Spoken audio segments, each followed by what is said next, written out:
Kak, kenapa saya sering mikirin hal-hal itu terus-menerus? Padahal hal ini belum tentu terjadi dan bisa buat saya susah tidur.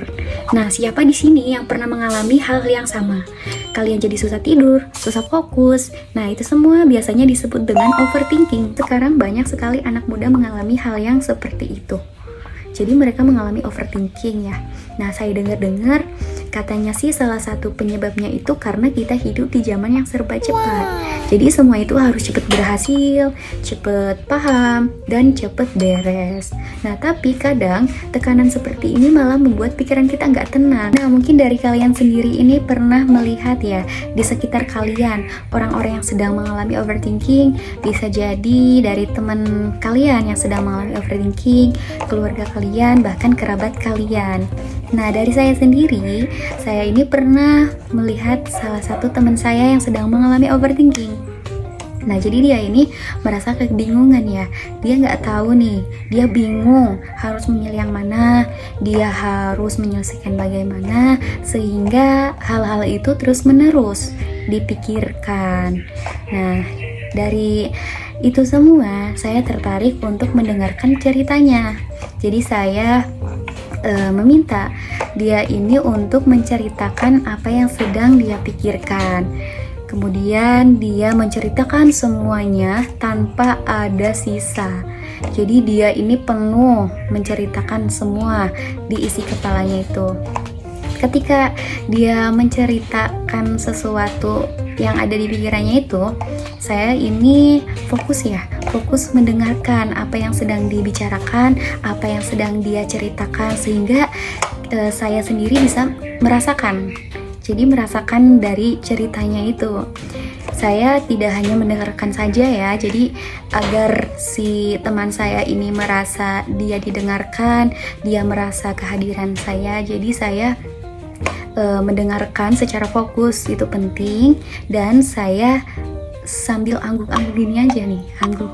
Oh iya, terus gimana? Kata saya gitu ya. Kalau misalkan dia menceritakan hal-hal yang menarik ini, dia ekspresinya itu sangat menarik, sangat happy gitu ya. Intinya dia ini menceritakan hal itu dengan penuh semangat gitu. Nah, ketika dia sudah menceritakan hal itu semua yang ada di pikirannya yang membuat dia overthinking, dia ini saya lihat terlihat seperti tenang gitu ya, kayak orang yang plong gitu, merasa tenang lah, adanya ketenangan dalam dirinya.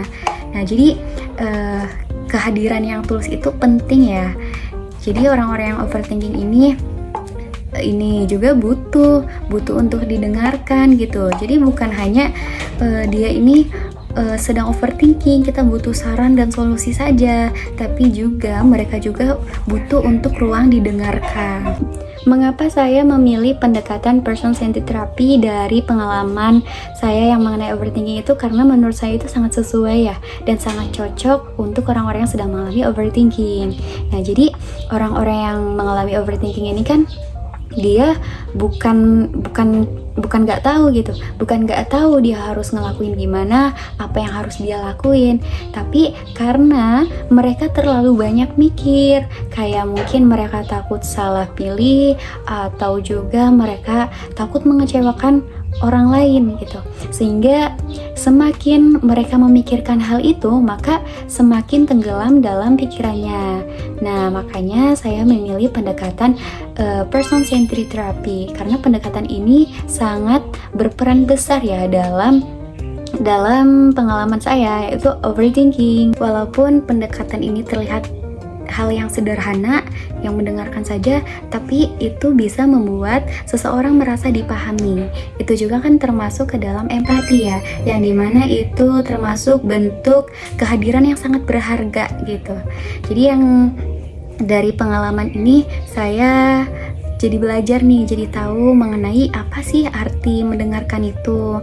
Dan setiap orang yang merasakan overthinking, mungkin bukan orang yang overthinking saja lah, mereka ini gak hanya butuh untuk kita kasih solusi secara cepat saja, tapi mereka juga butuh ruang untuk didengarkan. Nah, jadi teman-teman, ketika ada salah satu teman kalian yang sedang mengalami overthinking, kalian jangan langsung terburu-buru, untuk menasehatinya ya. Kalian mendengarkan terlebih dahulu mengenai apa yang sedang dia pikirkan.